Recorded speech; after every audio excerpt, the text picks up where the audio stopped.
We're low-key. Good evening, everyone. It is so exciting for us to be here among this amazing group of people here tonight. It's been a few years since we've all been in this room together, so we're so happy to be back in the River Club. I would like to remind you to silence your cell phones if you could. So as my priest says, if your phone's ringing in church, it better be God calling. So, our friend Mike Kelly is recording this event tonight. So if there is anyone that is not able to make it, or you know of someone that really wanted to be here tonight, we will have this up on our local television station and on our YouTube page, so we can let you know after when that's going to be. And just after the Q&A, Kristen Keenley from Fine Print Booksellers is going to be right here at this table. And would you be able to stick around and sign a few? Okay, wonderful. So we have a few people to thank. First, we would like to thank Sarah and her family for moving to Maine and becoming our neighbor.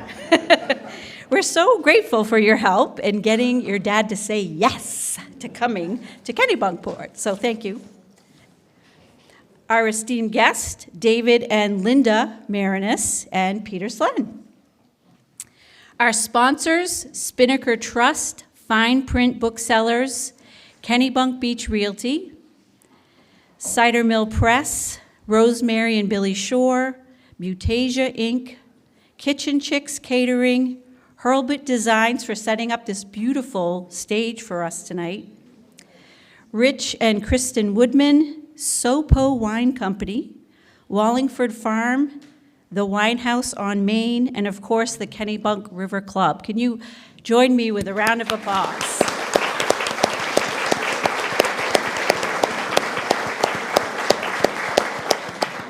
And thanks to all of you for purchasing tickets, books, and supporting programs like this. As George Emery likes to call the Graves Library the best little library in all of Maine. I have to agree with him. So without you attending events like this, we wouldn't be able to offer the services and the programs that are much needed in our community. So thank you.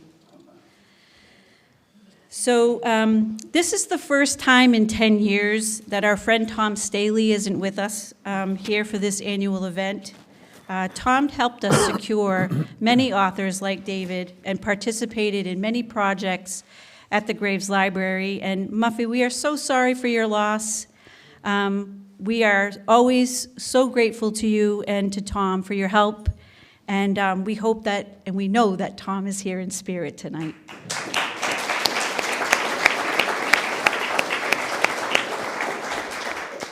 So a few years ago, I was walking through the Javits Center in New York City attending the yearly book expo, and I saw one of my husband's favorite book TV hosts, executive producer of C-SPAN, senior executive producer of C-SPAN.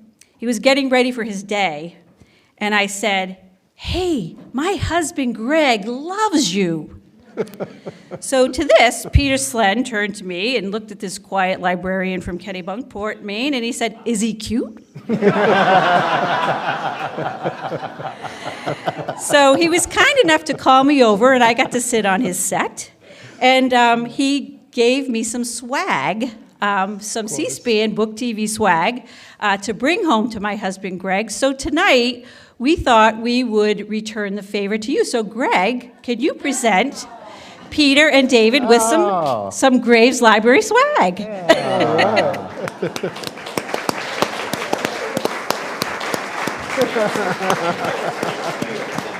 She lied, I didn't say that. Thank you. Thank you. That's very cool. Thank you. So that one actually goes there, and that one, we'll get it later. This is yours. Oh. That's okay. So, and now it is my great honor to introduce Sarah Vanderschaff, who's going to get our evening started. But thank you for being here, and we hope you enjoy our program.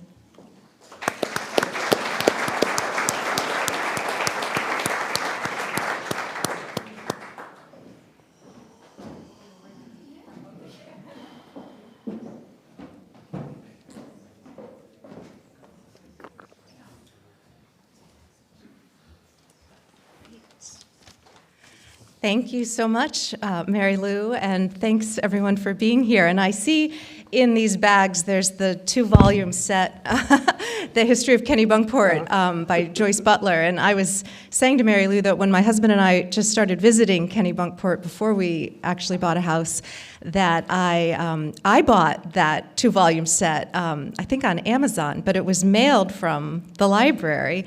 And I was in New Jersey, and I was so excited to get these books. And I think it was Mary Lou who even wrote a thank you note. And I thought, I've never gotten a thank you note for ordering books on Amazon.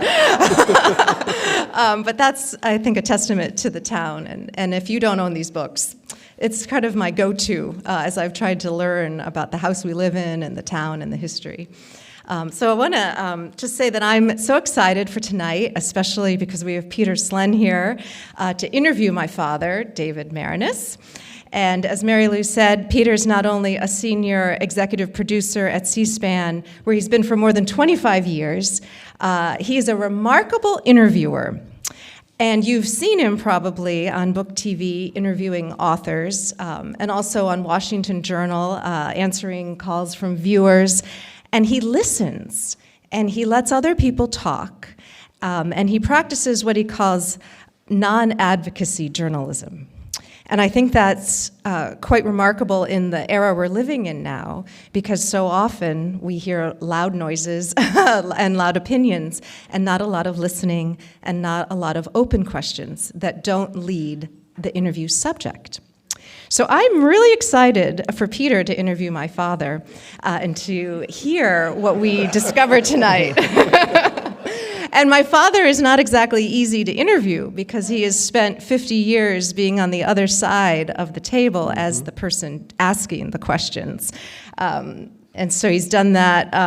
He's interviewed presidents, as you know, and he's interviewed linebackers, and politics and sports. And son-in-laws. Yeah, he interviewed my husband. Actually, it was Bob Woodward who interviewed my husband before. And he took out his little notebook, so okay. But my father, as you've probably seen on the book jacket, has written 13 books, and this is his 13th, actually. Biographies of Bill Clinton, Barack Obama, Roberto Clemente, and Vince Lombardi, as well as a trilogy on the 1960s and books that cover everything from Vietnam to Motown. But what makes his books so interesting is not just the topic he writes about, but how he reports and how he creates the narrative. And I think for me, it's that he goes back to those moments before people became famous or before those events were part of our cultural lexicon, to something Walt Whitman calls the embryos and the go-befores. And he finds the links that make history a story. And as we stand here in this historic building, I just want to finish with one little story that shows the connections, I think, between the library, the Lewis Graves Library, and Jim Thorpe, the subject of this biography. And as I started digging into Abbott Graves, you know, the artist and architect who then donated the library to the people of the town in honor of his son, Lewis, who died, I was curious to know that story and discovered that Lewis Graves was a writer and loved books. He had been an assistant to Booth Tarkington, Man About Town, a famous writer. And at the time of his death, he was a young man living in Washington, D.C., working for a newspaper. And he became ill. And from what I gather, he died of pneumonia. But it was during the time of the Great Influenza, and it's likely that he was probably sick from that, and complications of that would lead to pneumonia. Now, Jim Thorpe could not be more different than Abbott Graves, but his little boy, Jim Thorpe Jr., was also sick at that same time. And through my dad's research, he discovered that although the doctors were not quite conclusive in what killed little Jim Thorpe, it was most likely also a complication from the Great Influenza. And I think that's just part of this American story and part of the links of the history that comes before us, where two men, the greatest athlete the world had ever seen, and Abbott Graves, our famous painter here, linked as fathers, and through something so human as the loss of a son at the same time. Okay. That's it. Thank you. That's it.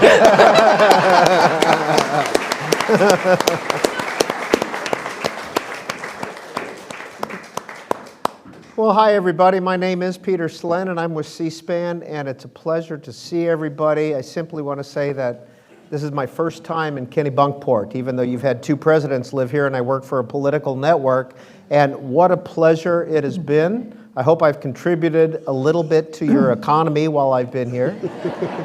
And I also want to point out that everybody has been just lovely, Connie and John, and I want to definitely point out that Rick and Kristen of the schooner Eleanor took us out today. And that was absolutely wonderful. What a lovely couple. We butchered poor Rick with questions the entire time. So thank you very much. David, is there anything you want to say before we begin talking about Jim Thorpe? Sure. First of all, I've been on book tours since August 7th in all kinds of venues, and this is by far the coolest one I've been in. Secondly, it was easy to get me here, partly because of the daughter that you just saw, and also because I love libraries. And they mean a lot to my family. My older sister is a librarian. I had 3 cousins who were librarians, an aunt and uncle who were librarians. And my father, in the final year of his life, he came back from the hospital and had a visiting nurse who said, "Elliot, I think you're well enough to go out once a week. You can go to church if you'd like." And my dad said, "My church is the public library." So I'm a sucker for libraries. Happy to be here. Well, let's talk a little bit about Jim Thorpe and the book Path Lit by Lightning. Let me just note, though, at first, David and Linda are personal friends as well as colleagues, and so this is a little heartwarming for me to be able to do this. Busy sports season. Serena in the U.S. Open, Tom Brady, your own Aaron Rodgers in Green Bay. Was Jim Thorpe as well known as those 3 names are today, in his day? Well, there wasn't 24-hour sports radio or television in that era, but he was the best-known athlete globally in the period between about 1912 and 1920.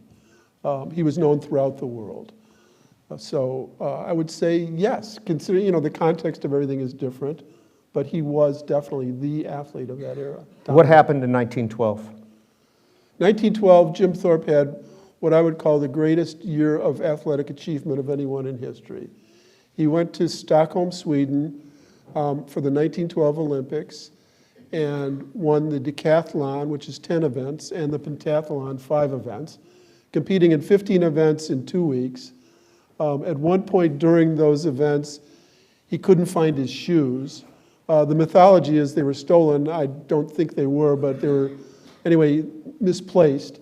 And he had to actually take out mismatched shoes, different sizes, and wear 3 pairs of socks on one shoe so they would fit. And he still won that event, the high jump.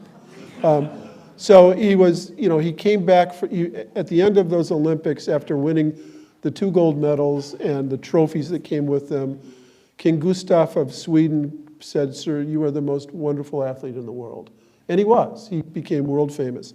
Then he went back to the Carlisle Indian Industrial School, which we'll talk about at length because it's really the center of his story. And he was a great football player there at a time when Carlisle, even though it was an industrial school, was playing all of the elite colleges of the East who, in that era, it wasn't Alabama and LSU and Oklahoma that were the great football powers. It was actually Yale and Harvard and Penn and Princeton and West Point. And the little Carlisle Indian Industrial School would play them all and beat them. And Thorpe was an All-American football player that year, the best player in the country. And there was one game that sort of lifted him into the pantheon for so many reasons. But it was November 9th, 1912, and Carlisle went up to West Point and played the Army. The Carlisle Indian School was all Native Americans.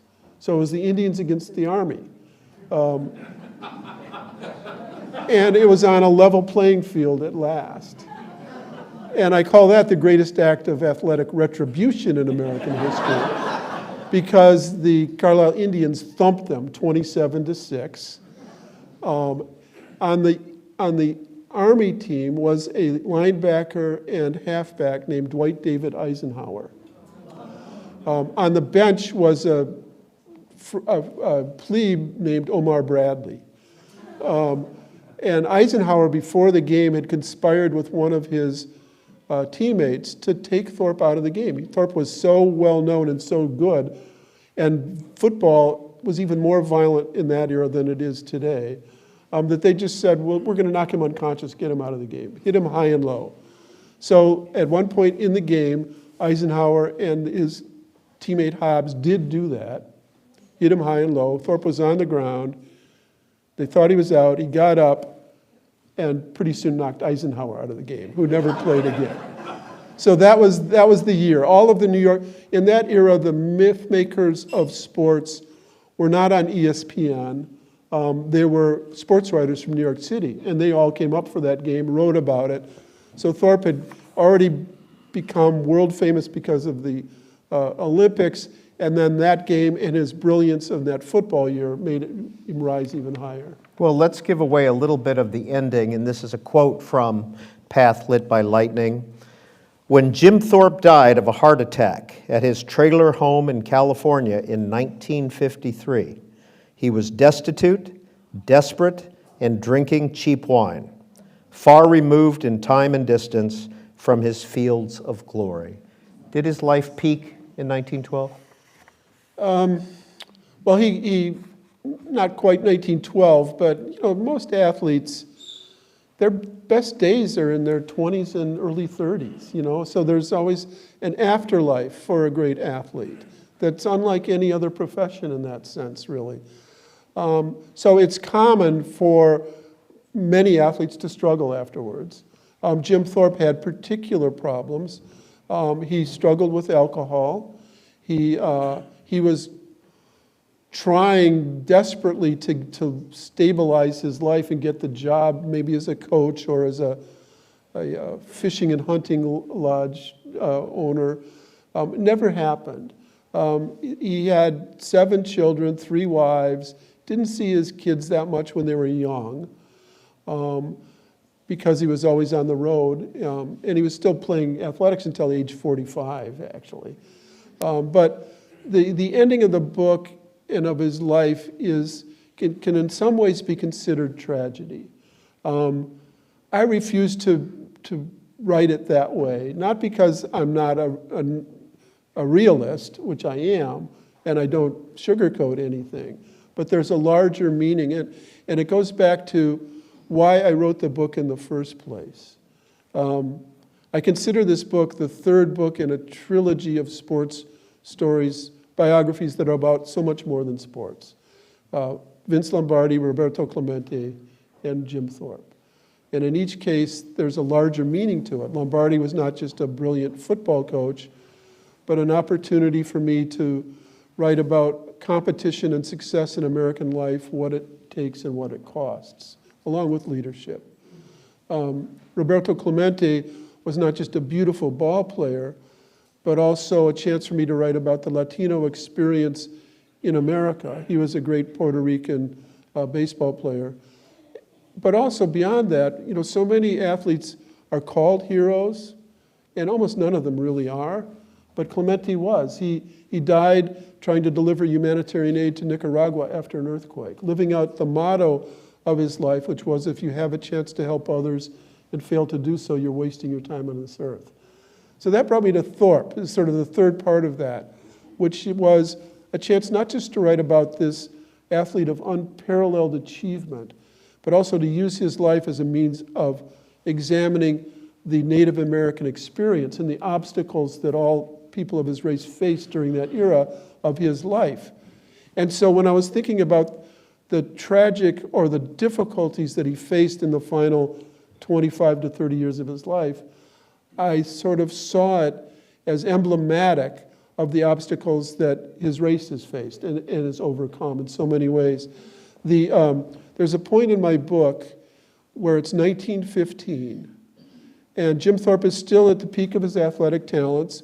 He's now playing football for the Canton Bulldogs in the incipient league that would become the National Football League. He's playing Major League Baseball.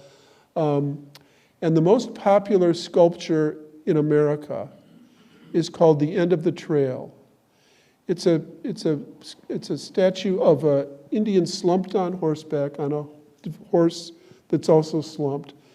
And the connotation is that this is the end of the trail. It's all over. That manifest destiny has prevailed. Progress has rendered the native race obsolete. That it's a dying race and will soon be dead. There were fewer than 300,000 Native Americans left in this country at that point. But it didn't happen. That they figured out ways to survive in a system rigged against them.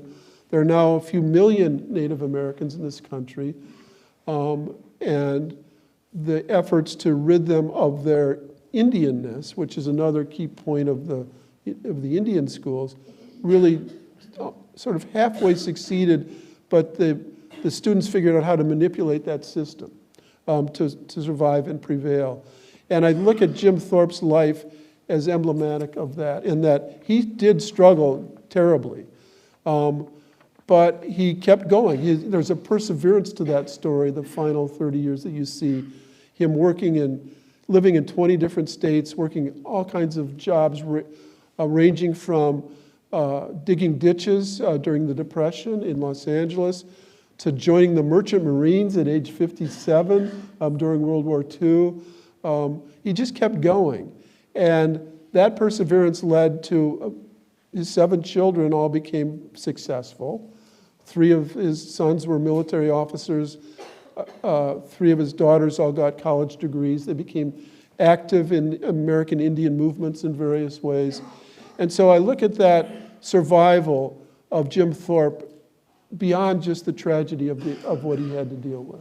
Are any of his children still alive, and did you talk with them? They're not. Jim Thorpe was born in 1887.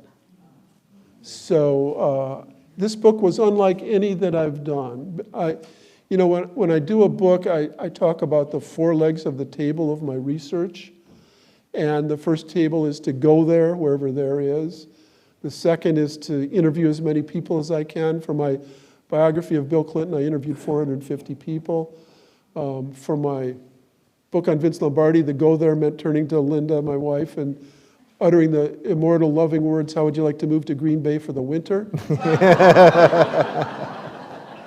Green Bay is not Kennebunkport. And the third leg of the table is archival research, and the fourth is to look for what's not there. In other words, penetrate the myths. But in this case, some of those legs were not available to me. None of his children were alive. Many of his grandchildren were gone. Those who were alive were in their late 70s and early 80s. And none of his contemporaries were around. So I had to depend more on archival research, oral histories, of interviews of people from long ago than in any book I've ever done. 1887, born in Oklahoma. How did he get to the Carlisle Indian School in Pennsylvania? He was born he's from the Sac and Fox Nation, or tribe. His mother told him when he was born that he was the reincarnation of Black Hawk, who was probably the most famous Sac and Fox warrior from many decades earlier. It was in central Oklahoma, and most of the kids from that reservation were sent to boarding schools. So first he went to an Indian boarding school in Stroud, Oklahoma, with by the way, he had a twin brother, Charlie. So it was not just the tragedy of his son, James Thorpe Jr., dying at age 3, but his twin brother, Charlie, died at age 9 of a disease that swept through the boarding school. And then from there he was sent to the Haskell Institute in Kansas, another Indian boarding school. And he kept running away from both schools, and finally his father, who was a bit of, not a bit, he was a ruffian. His father had 5 wives and 18 children. Anyway, his 5th wife was not Jim's mother, wanted nothing to do with Jim at age 16, so they sent him as far away as they could, which was to Carlisle, Pennsylvania, to the Carlisle Indian Industrial School, which was the flagship boarding school run by the U.S. government for Native Americans. Kill the Indian, save the man. That's the motto that the founder of the Carlisle Indian Boarding School used. Kill the Indian, save the man. The school was founded in 1879 by Richard Henry Pratt, who was a U.S. military officer who had fought in the quote-unquote Indian Wars of that earlier era of the mid-19th century. And in 1879, it was only 3 years after the Battle of the Little Bighorn, the first Native students sent to Carlisle were the sons and daughters of the Lakota Sioux had fought against Custer, and in many of the other wars. And the notion was that they were wild and they had to be tamed, and the only way to tame them was to make them white. So kill the Indian, save the man meant we're not going to literally kill them anymore, but we're going to rid them of their language, of their religion, of their culture, shear their braids, and dress them in the uniforms of the U.S. cavalry, and make them as similar. It was forced assimilation, essentially, that began in 1879 and went through the legacy of that boarding school and many others that lasted longer. You might remember that in just this last month, the Pope went to Canada basically to apologize for the treatment of the Catholic Indian boarding schools in Canada. And that issue has sort of come back into the news in the last couple of years because of sort of understanding what those schools did. Now, they were complicated. It wasn't all bad, but it had a dehumanizing aspect to it. It shut down a few years after Jim Thorpe left there, correct? Yes, it shut down in 1918. Why? Well, the first reason was that it was World War I, and they needed, it had been a military base going back to the Revolutionary War. That's where the boarding school was founded. And they needed to make it a military hospital. But there was more to it than that.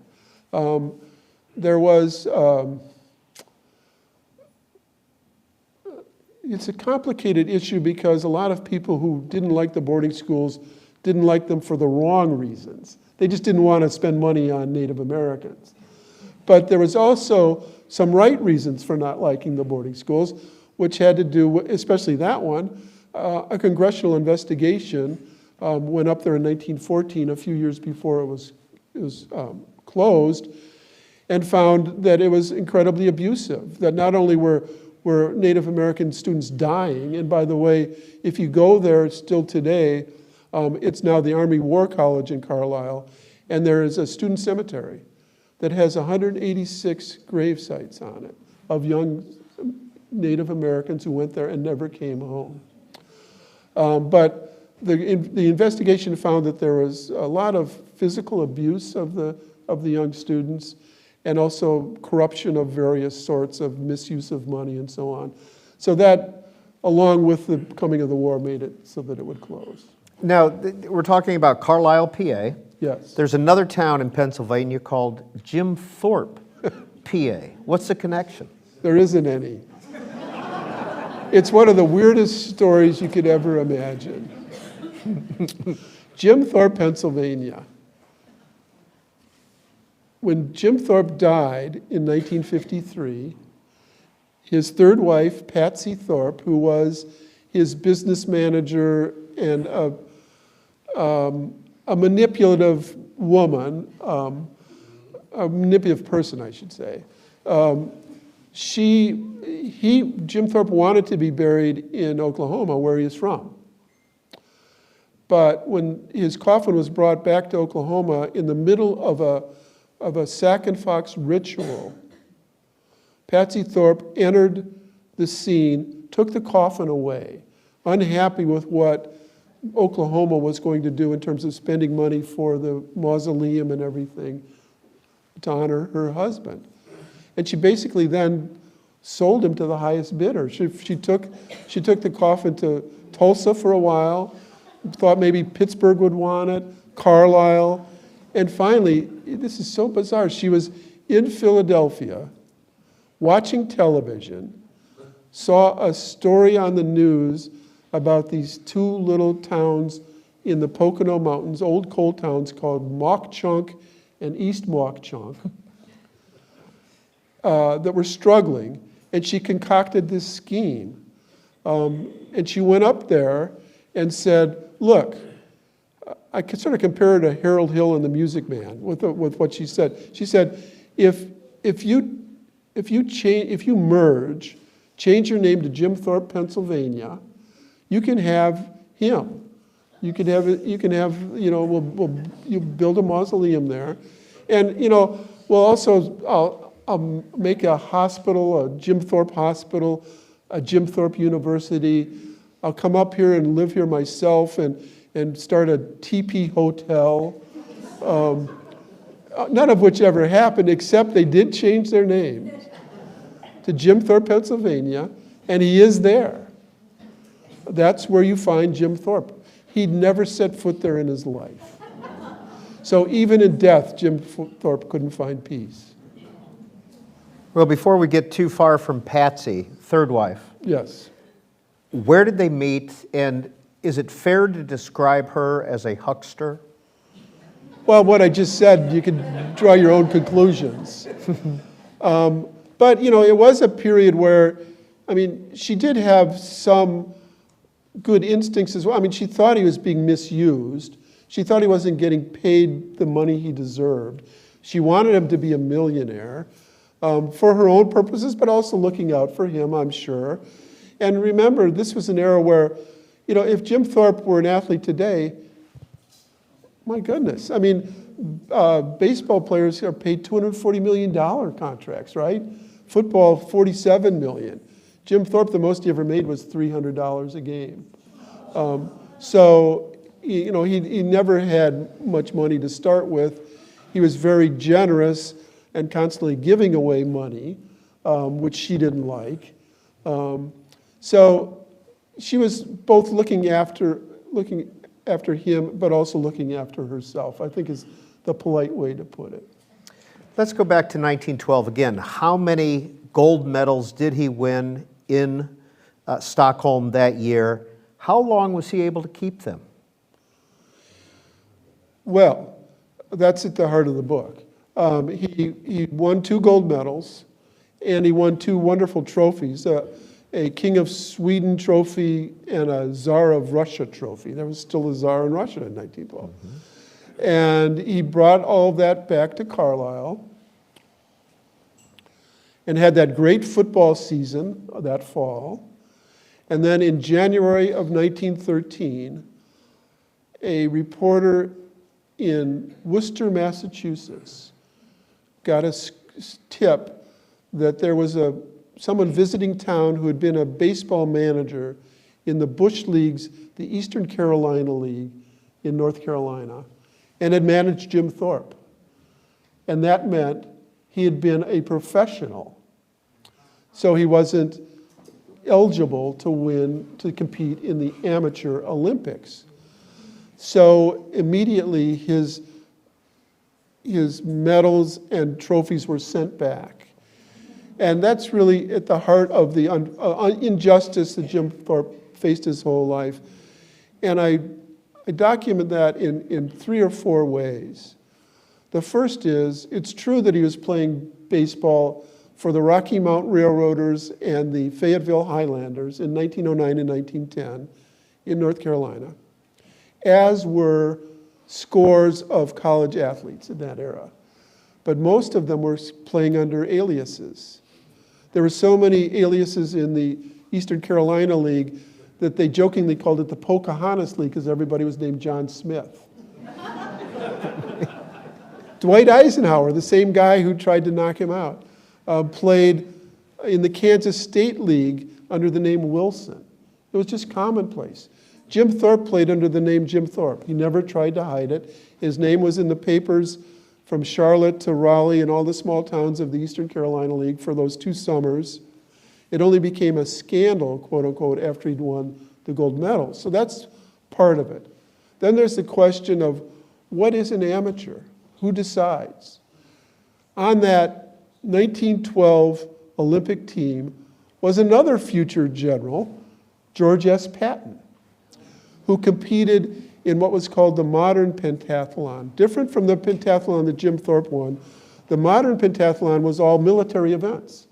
It was target shooting, equestrian, fencing, and George S. Patton was being paid by the U.S. Army to compete, to train for those events, right? Was he an amateur or a professional? The entire Swedish national team was, luckily my phone is on buzz, otherwise God would be mad at me. I'm sorry, it's probably my son. He usually calls at these inopportune moments. Anyway, so the entire Swedish national team was given a leave of absence for 6 months from their jobs with pay before the Olympics. Were they professionals or were they amateurs?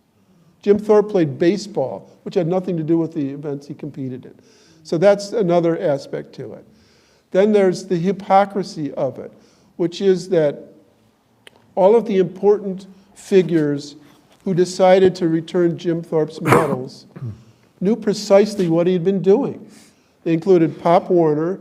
Many of you maybe have heard of the Pop Warner Youth Football Leagues. He was Jim Thorpe's coach. He was a brilliant, innovative coach, but he lied about what he knew to save his own reputation, said he didn't know what Jim Thorpe was doing, when in fact he'd been sending Carlisle Indian athletes to play baseball for years. The scout who brought Thorpe and 2 teammates down to Eastern Carolina League was Pop Warner's best friend. The superintendent at Carlisle also feigned ignorance and said he didn't know, when in fact there are letters documenting him writing to Thorpe saying, I don't want you to play summer baseball because of this. He knew, and he lied about it to save his own reputation. Finally, perhaps some of you have heard of the Sullivan Award, which is given to the best amateur athlete of the year. James E. Sullivan was then the head of the American Olympic Committee, the head of the Amateur Athletic Union, and on the board of advisors of the Carlisle Indian Industrial School Athletics. He knew, and he too lied to save his own reputation. So that's the hypocritical part of it, along with the morally unjust part of it. And then finally, there's even a technical reason he shouldn't have lost his medals, which is that the Olympic rules said that to challenge someone's amateurism, you had to file a complaint within 30 days of the end of the Olympics. The story broke in the Worcester Telegram 6 months later. That's when everything happened. So whether you look at it from the moral standpoint, the hypocritical standpoint, or the technical standpoint, Jim Thorpe was done wrong. And only this year, 110 years later, 110 years too late, did he finally get all of his records back. Where are those medals today? They're in Lausanne, Switzerland. At Olympic headquarters? The head of the Olympic headquarters. The trophies, are, there's some question about where everything is, as a matter of fact, but that's likely where the trophies are as well. When he lost the trophies, they're these grand trophies. The Olympic people said, well, you weren't really going to keep them anyway, because we'll give them to the next winner. They'll be like the Stanley Cup trophy, where it goes from team to team, whoever's the champion. But that was bogus too, because it never went to anyone else. So it's always been in Lausanne. Before we get too far from this, the connection to Black Hawk. Black Hawk the Indian, just Yeah. a little bit about him, as well as the fact that he was essentially paraded throughout the country, wasn't he? Like Jim Thorpe Yeah, was that's- after the Olympics. That's what struck me when I was studying Thorpe's ancestry. That his mother said he was the reincarnation of Black Hawk. Well, what is the real connection? Black Hawk's grandniece was possibly Jim Thorpe's grandmother, although that's a little bit, I couldn't quite nail it down, but that's what people had said. But Black Hawk was not a chief, but a warrior who, in 1832, tried to lead 1,000 members of the Sac and Fox tribe back across the Mississippi River after the Indian Removal Act had moved them away from their homelands in Illinois and Wisconsin. And he was chased by the US military and the Illinois militia. One of the wonderful trivial parts of that story is that there were three presidents involved in chasing Black Hawk. Abraham Lincoln was in the Illinois militia. Zachary Taylor was a military officer stationed in Prairie du Chien, Wisconsin, going after Black Hawk. And Jefferson Davis, the president of what would be of the Confederacy, was then in the US Army and was assigned after Black Hawk was captured to take him to prison in St. Louis. Anyway, so Black Hawk, it was called the Black Hawk War. It was more like a massacre. Many of Black Hawk's people were killed. My wife and I are from Madison, Wisconsin, and that's one of the places where Black Hawk was hiding, in the cliffs on Lake Mendota there, before the final massacre at Bad Axe. He was captured, and the fascinating thing is that, and this is really illustrative of the way this country has dealt with Native Americans, which is that they were killed but also romanticized. They were diminished and romanticized at the same time. So once Black Hawk was captured, he was a prisoner of war, led through from the Midwest all the way to the East Coast, along the Ohio River and the Cumberland Trail. And wherever he went, huge crowds would come out to see him. There was a mania to see Black Hawk. He was this romantic, noble figure. Black Hawkiana, they called it. And so from, all the way to Washington, D.C. And I thought about that, and then thought about the way Thorpe was treated after he got back from Stockholm, where there were parades in New York City, ticker tape parade in New York City and Philadelphia and Carlisle. And he wasn't a prisoner of war, he was a prisoner of his own fame at that point. But the way they were regarded, which was at once romanticizing them, ennobling them, but also diminishing them at the same time. David, throughout your book, the line, "Lo, the poor Indian," appears. Where does that come from? It's really remarkable to me that it comes from an Alexander Pope poem 2 centuries earlier. But for some reason, in the early 20th century, the sports writers of America latched onto that phrase, which is just one phrase in a long poem. And in Pope's poem, it's meant to evoke sort of the naturalness of the native race. But the sports writers used it for any purpose whatsoever. And it became so popular. I saw it in every newspaper I looked at from the early 1905 or 4 to 1925. Sports writers of that era loved to write in poetry themselves or doggerel, so they're always looking for sort of this type of purple prose. And they would say, "Lo, the poor Indian," if Carlisle was winning a game, if they were losing, if an Indian was struggling, if an Indian was conquering, whatever it was "Lo, the poor Indian." It became so popular that they could just write "lo poor," and everybody, you would know what it meant. You'd have read it so many times in the newspapers. So Jim Thorpe was low the poor Indian throughout his life. Well, one of the parlor games I think everybody in the country likes to play is, okay, 45 U.S. presidents, which one would you like to have a beer with? Vince Lombardi, Roberto Clemente, Jim Thorpe. Which one would you like to have a beer with? Well, Jim drank too much, so I would... He once got so drunk in Carolina that he bet his teammates that he could jump through the store window and not get hurt. And he did it twice.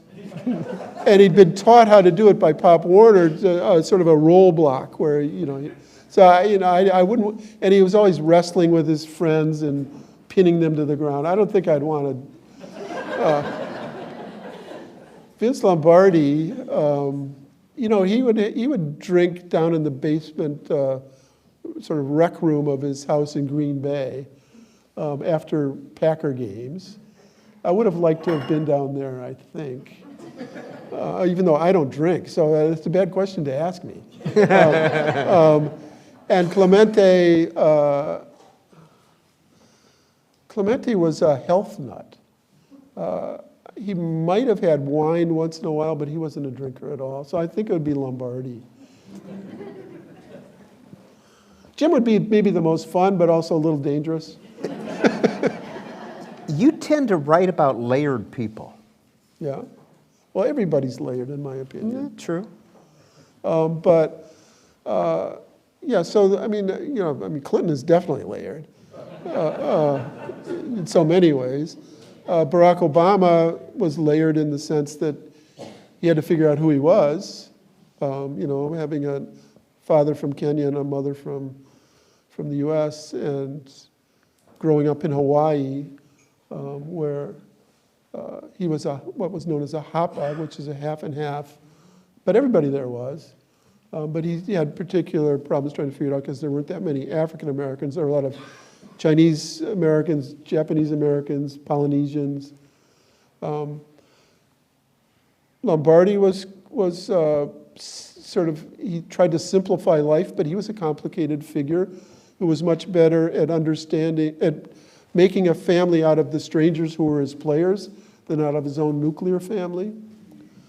Clemente was complicated in the sense that he was, of all of the figures I've written about, I admire Clemente the most, but he had a pride that could get him into trouble at times because of all the obstacles he had to face as a black Puerto Rican in America.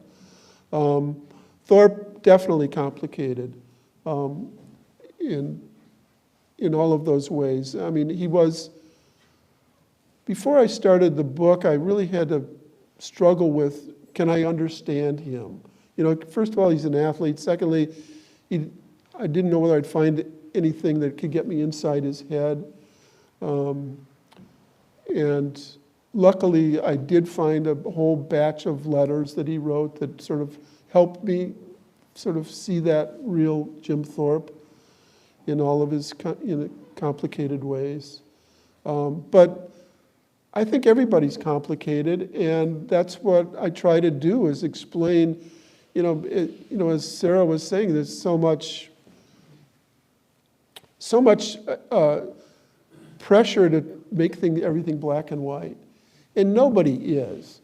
Everyone in this room has contradictory feelings about something that only they are thinking about, but they might not even articulate it. And so, I'm not trying to defend bad people or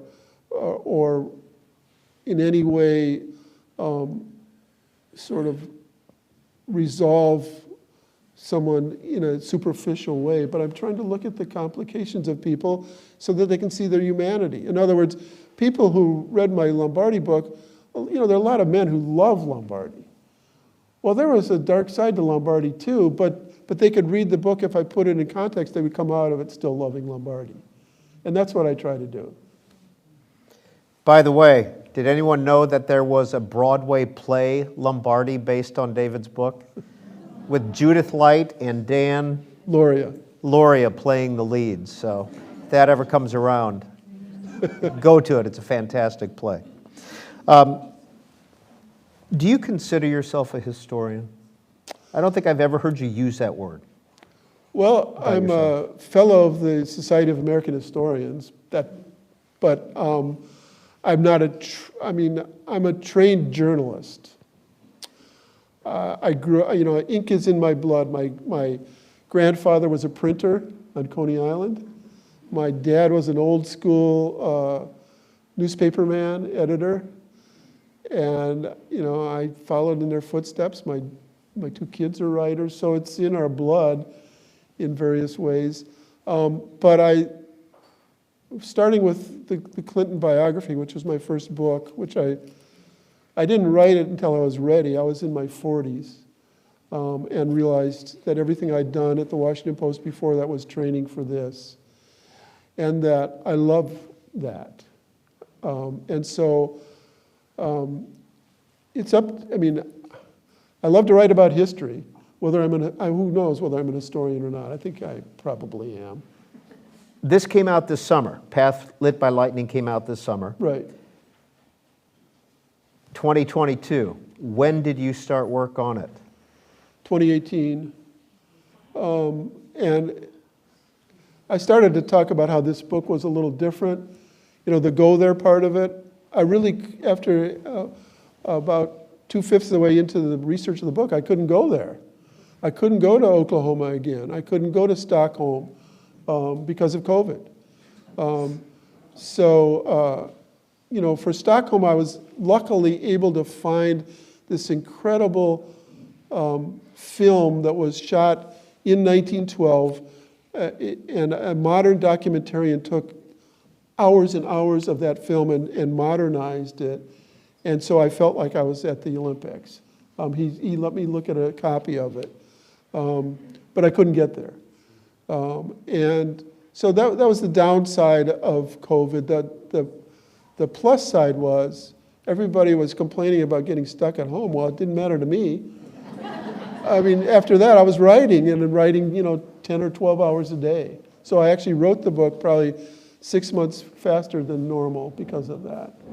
And I think it was Chris today on the schooner Eleanor who asked you, what time of the day do you like to write? Was that you, Chris, who asked that question? Yeah. Well, it used to be that I would write early in the morning up through noon and then take a break and read in the afternoon and organize my notes. So it was mostly morning, but I'm old now, and I get up a little bit later or earlier, but I don't write right away. But I also write at night, so I can write in the morning and at night now. And for this book, I'm lucky. I don't have writer's block. I've never had it my whole life. And the only times I've had it is when I didn't have the material. I'm incompetent at so many things, but writing, it's just there for me. I love it. So, and once I've got the material, I can't wait to write it. So this book I wrote morning, noon, and this is during COVID. We live in Washington, D.C. We usually go to Madison in the summers, but with COVID, we stayed in D.C. We didn't want to travel. And it was brutal and humid and, So at 3 o'clock every day, I'd stop writing.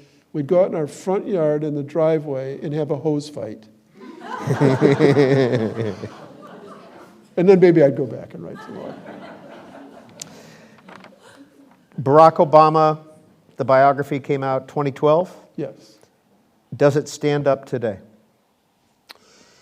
Well, yes, it does. And the reason, what I try to, both my biographies of Obama and Clinton are, in essence, explanations of why they are the way they are. Neither book deals with their presidency. What fascinates me about any figure is what shaped them, the cultural geography of what shaped them. So for my Clinton book, it takes him, I spent a lot of time in Arkansas, obviously, but it takes him through Georgetown and Yale and Oxford and back to Arkansas, where he was an assistant law professor, losing all of the exams of his students, by the way, leaving them on an airplane, but then giving them all A's because they might be future voters in Arkansas. And then it ends the day he announced for president. So you understand him. And the essence of my understanding of Clinton was a cycle of loss and recovery. That when he was on top, he would figure out a way to screw up. And when he was down, he'd figure out his way back. And that was the cycle of Clinton's life. And that people who rooted for Clinton and wanted him to succeed would say, if only he didn't do these stupid things. And my understanding of Clinton was you can't separate the two. The same forces that drove him in good ways would drive him into self-destruction of sorts. So that was Clinton. And so I came to understand him. And so everything that happened in his presidency is not in the book, but if you read the book, you understand his presidency. With Obama, my effort was to understand the world that shaped him. He wrote a really well-written memoir, but it's not real biography. And so I wanted to really study all, the forces of Hawaii and Kenya and Indonesia and of his father and mother and grandparents and understand this incredible world that he came out of. The first title for the book, which I wish I'd stuck with, was Out of This World, but the publishers thought that was too, it'd be misinterpreted. But it was really, he came out of this world in an incredible way. And so that book ends even earlier. It ends when he's going up to Harvard, when he figures out who he is. So the way I've always explained the difference between Clinton and Obama is that they both came out of nowhere in a sense, southwestern Arkansas for Clinton and Hawaii for Obama, which are very remote places for presidents to come from. They both came out of dysfunctional families with alcoholic fathers and stepfathers. And they both dealt with that in completely different ways.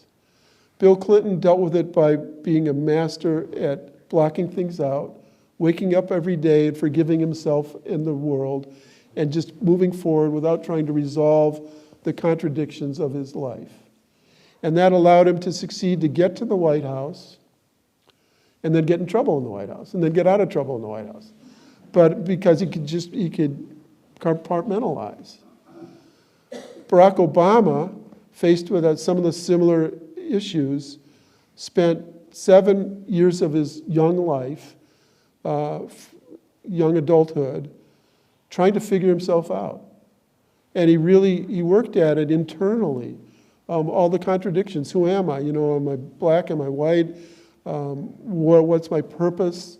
Why, he really dealt with that internally for 7 years, figured it out to a remarkable extent where he became an integrated personality, and that propelled him to the White House and got him in trouble in the White House because he didn't need people.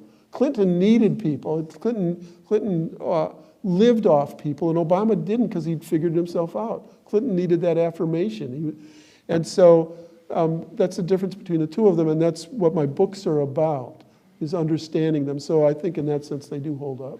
No, I would recommend to everybody here that David's book prior to, well, I'd recommend all of them, but Path Lit by Lightning, the book prior to that is more autobiographical.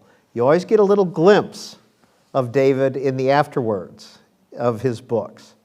But you really opened up a little bit with your book on the McCarthy hearings and life in the 1950s. Yeah, the title of that book is A Good American Family. Yeah. And the genesis of it came out of my earlier books. Because particularly the Obama book, my biography of Obama showed some things where he was telling family stories that weren't accurate. He said that in his memoir, he says that his Indonesian step-grandfather, his mother's second husband was an Indonesian, died heroically fighting the Dutch in the war for independence for Indonesia. And I went to Indonesia and found out that he actually died falling off the ottoman in his living room trying to change the drapes.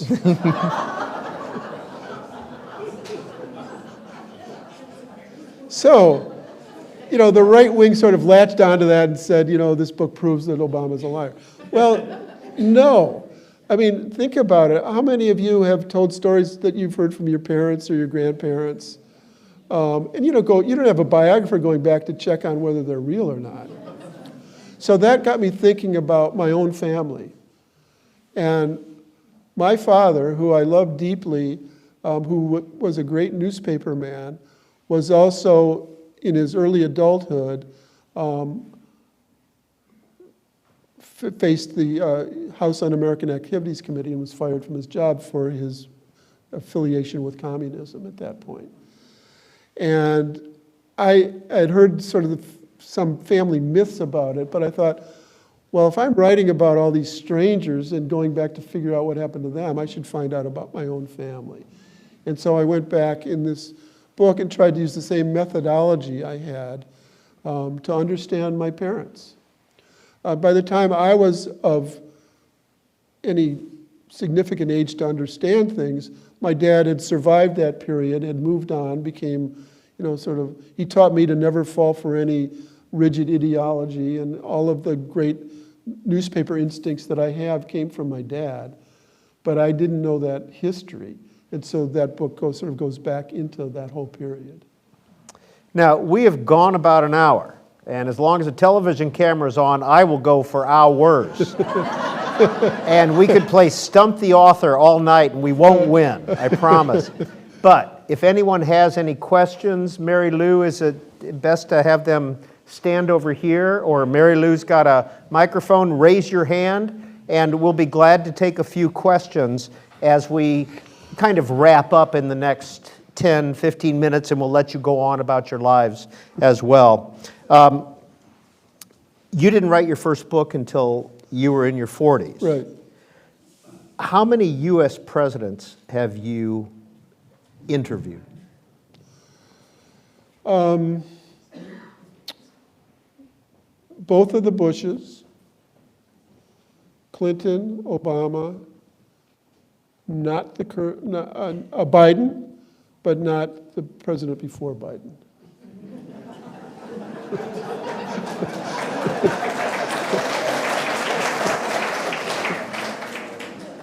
Would you like to? Oh, Jimmy Carter. I'm sorry, Carter. Yeah. I started in 1976. That's my first political. If you were invited to Mar-a-Lago, would you interview him? No.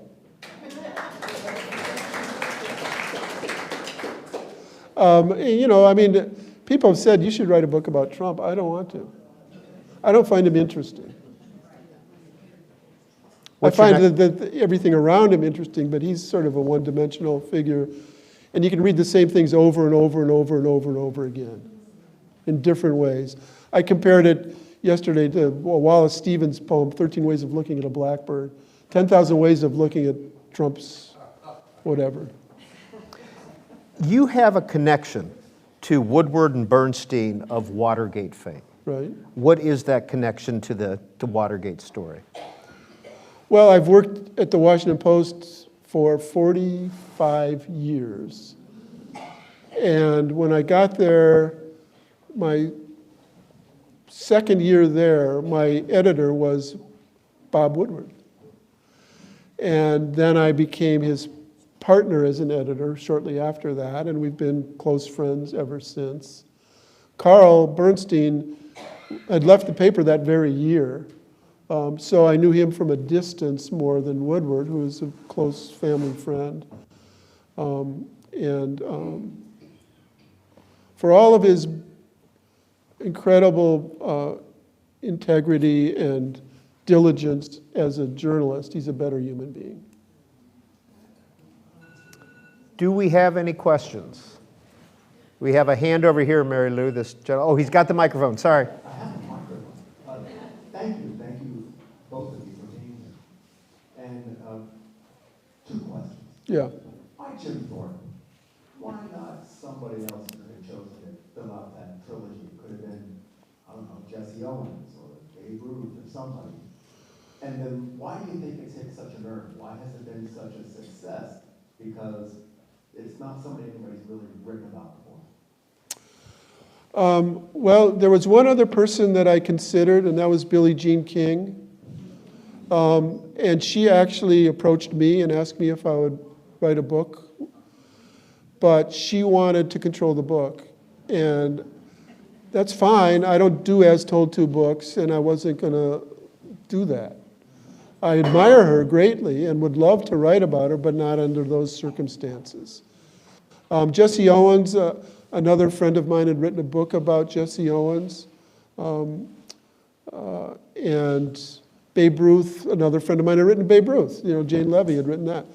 So, but Owens possibly, but Thorpe just offered me, I wasn't a great student, to put it mildly, but I considered my whole life a graduate school since then. And Thorpe offered me that opportunity to explore the Native American experience, which I wanted to do through his life. That's why I did it. So that's the answer. Any other hands? David, let's conclude with, where did the title come from? Path Lit by Lightning. As I said, Jim Thorpe was born in 1887 in the springtime, in May, along the North Canadian River in Indian Territory of what became Oklahoma.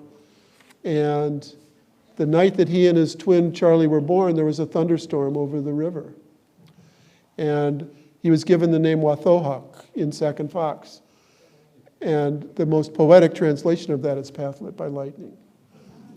So that, as soon as I saw it, I said, that illuminates everything, and that's why I got the book. All right, I'm going to take one more note. I apologize. There are two women very important in your life. Linda Right? and Alice Mayhew. And my daughter, Sarah. Well, yes, but, yes, we know that. And my daughter-in-law. And your daughter-in-law and your grandkids. And three All right, daughters you ruined my and question. You okay. ruined my question here. Yeah. You've All had right. one wife and one editor. Let's Yes. go there. Okay, yes. Right, and anybody who reads my acknowledgments knows how I feel about Linda. I mean, she, we got married when we were 20 years old. We've been married 53 years. It's kind of amazing.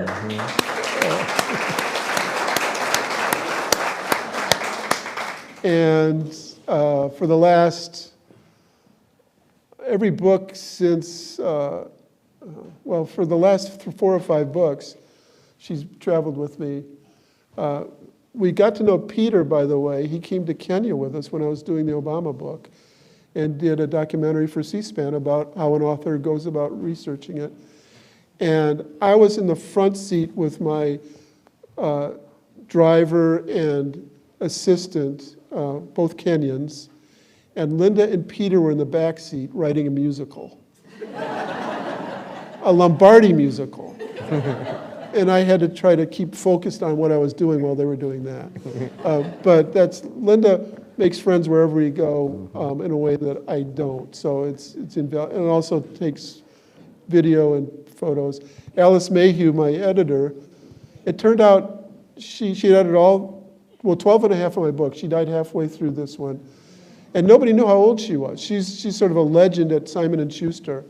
She also edited Woodward's books and Bernstein's and Taylor Branch, a lot of great writers. And when she died, we found out she was 87 years old. And I had visited her a couple of weeks before she died, and she was still, we were talking about my book. She was a force of nature, just a little dynamo, 5 foot max. And the first time, my first book, the first conversation I had with her on the phone while I was doing the book, all of a sudden, halfway through a normal conversation, She said, "David, stop yelling at me." And I'm not a yeller. I don't yell at anybody. And I said, "Alice, you're going to make me start yelling." And we sort of went at it a little bit, and it was wonderful ever since. She was just sort of testing me, I guess. I don't know. But yeah, she was one of a kind. Path lit by lightning. Oh, we have one more hand. I was wondering if you have gotten any feedback from our indigenous communities. Thanks for asking that. The book, the question was, have I gotten feedback from the indigenous communities?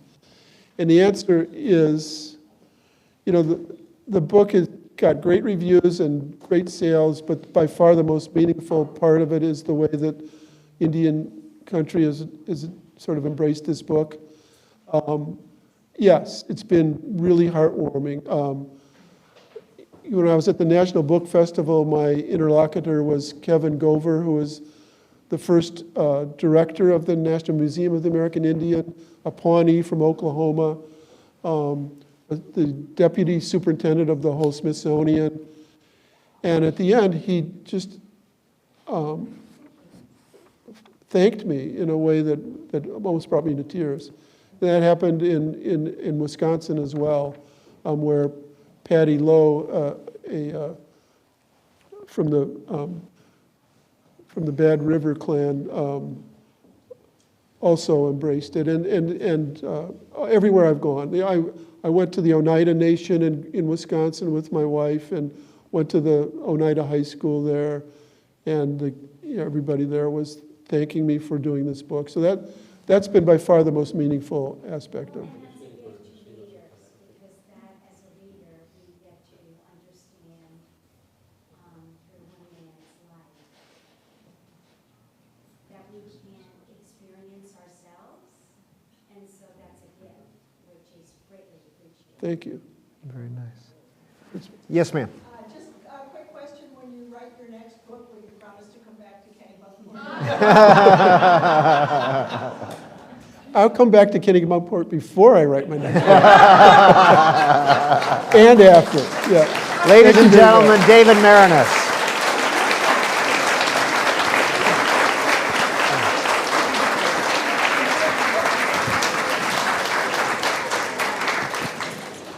Thanks, Peter. I think that went well. Oh, yeah. Covered You're everything good. on my notes. Good. So.